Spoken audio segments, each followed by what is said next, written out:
Welcome back to the channel. It's been about 2 weeks since my last thesis on the markets. You guys might remember my very last video.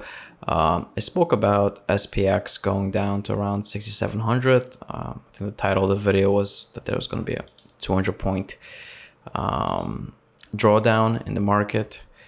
Welcome back to the Much of it due to the video. market maker positioning over the course of the next 2 weeks going to expiration, which just passed last Friday. If we kind of look on when I made that video, SPX was trading at 68.71. I'm gonna make a case. And this was on December 5th, right? So December 5th. If we just kind of bring that around for a second, what was December 5th? It looks like it was like pretty much like right there, around there, and then I think we traded up a little bit. Let me look at the candle chart. Yeah, December 5th was here, and then we kind of went sideways for a few more days before we had a little bit of a down draw. And then we actually closed as low as what was it, the closing price here is 67.21. I do want to say on this particular day, the 17th, actually, if you look at the futures market, this was a 17. We ended up actually even trading still a few more points below an overnight session. So we came probably within like 10 points of like 6,700 SPX at that point in time. And I actually ended up covering that day, right here, December 17. Case here, so why I think we may I ended up covering, ended up going long ES at 68.10. So this is ES, not SPX. Obviously, you can't trade SPX, but I do follow SPX for option positioning. So yeah, I ended up hopping into ES here. What was it? This was like midday, December 17, which it was this day. It was this particular day that I ended up getting into it. And I've been holding long, right? So which hasn't been that many days. I mean, essentially it's been 3 full days, right? Well, earlier today, I ended up exiting out of my longs. Kind of posted the longs that I was in, right? Which was like 3 ES contracts and 2 mini NASDAQ contracts that I was holding long. And I now have a new position, which is long volatility. And I'm going to explain why. And this is probably a trade I would imagine that will likely only be for a couple days once it begins to work, which I think it will work quite soon. And I'll explain how this, well, probably based on the title of this video or the thumbnail, it's about a particular spread, which is VIX divided by VIX 3 month out.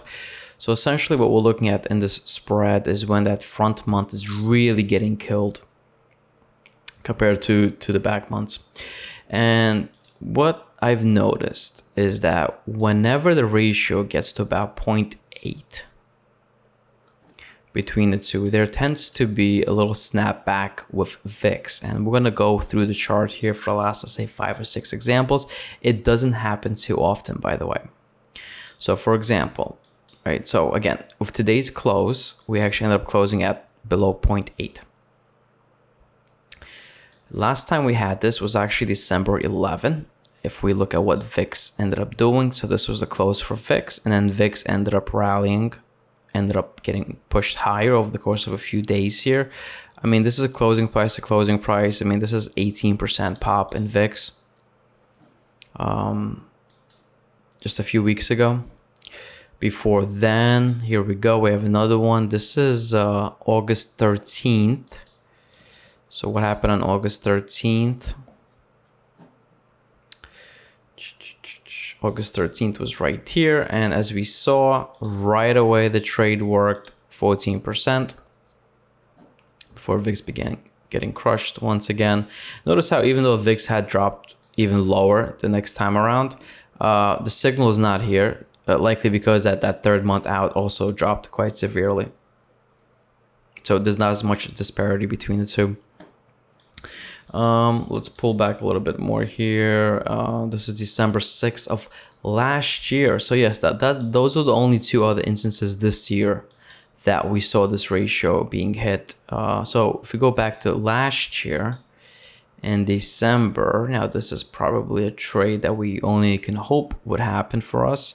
So same deal, right? Look at that. Boom, right? Once again, marks that perfect bottom. And in this case, VIX ends up rallying up 120%. Now that's crazy, right? And this was pretty quickly. I mean, this is what, from the 6th to the 18th. Very, very quickly. Let's keep going back. So at this point, we are looking at last year. Nothing hitting. Actually, was that it for last year? That might have been the one and only. Yeah, look at that. So last year that only happened once. And when it did hit though, that was over 100% pop. Back in 2023. Okay, now in 2023, I mean, that is when we were coming out of that bear market from the previous year. If we look at June of 2023 here, where does that put us? Okay, June is somewhere over here. And what date was this? This is 22nd. Notice actually how there was 2 days here where it actually traded below 0.8. That doesn't happen too often. We can kind of see it here too, right?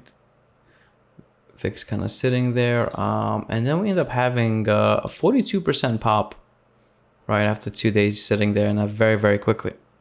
Now you can do this yourself. I mean, you could actually do this math. It's obviously very simple, right? VIX divided by VIX 3M. We could load this up into TradingView. You can have this on the right hand side here, and just pay attention to when it goes below 0.8. It went under 0.8 today, right?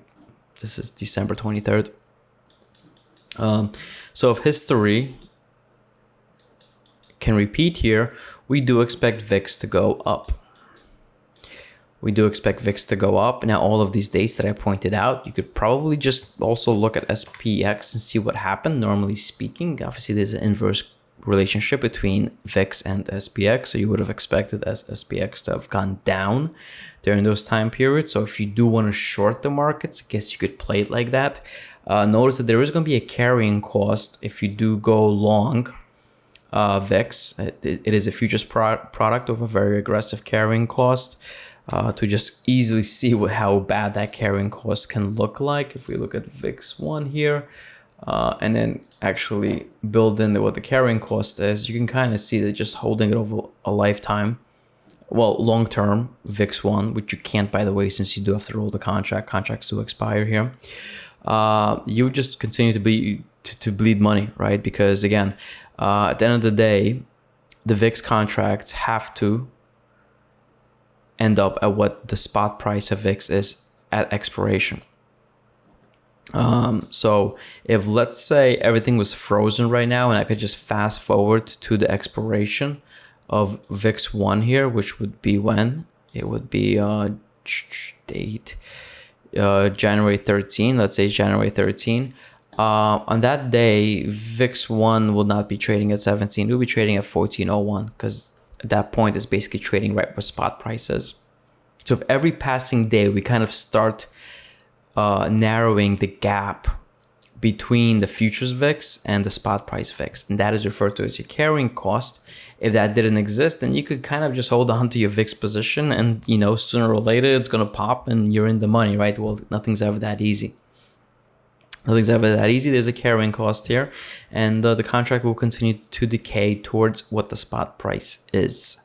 So even in these examples where I showed you that VIX went up 20%, let's say, it doesn't necessarily mean that contract that we're trading, which I'm going to bring it up here, which is a VXM, which you could see here, actually, the expiration date is January 21st.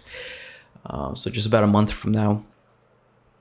And you can still see what the last price here is, $16.99.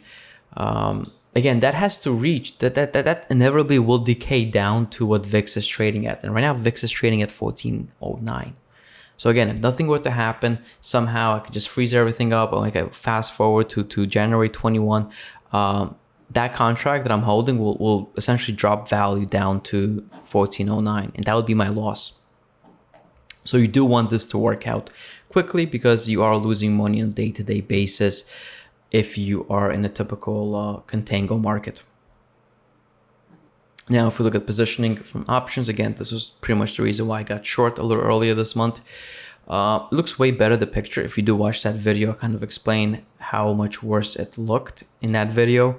There's a lot more put support that came through. A lot of it is just from institutions buying puts a year out, essentially.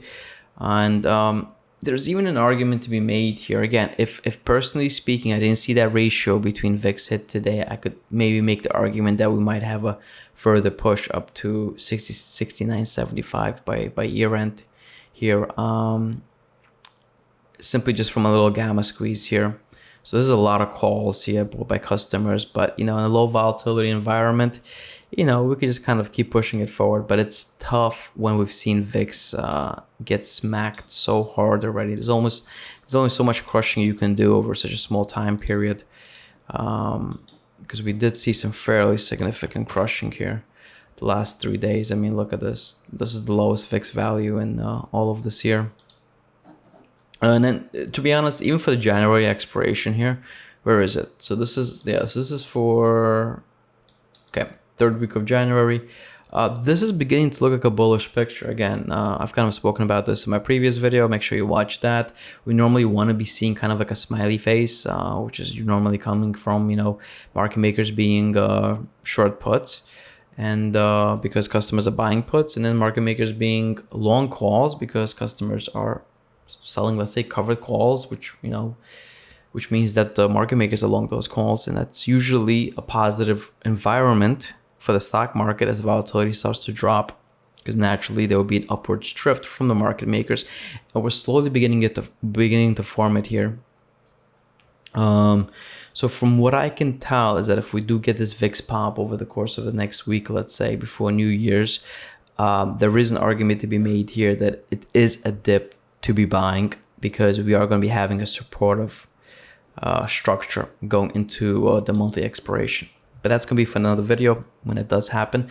But I think that's all I wanted to cover in this video. If you have any questions for me, let me know in the comments below. Other than that, good luck out there. I see you guys next time.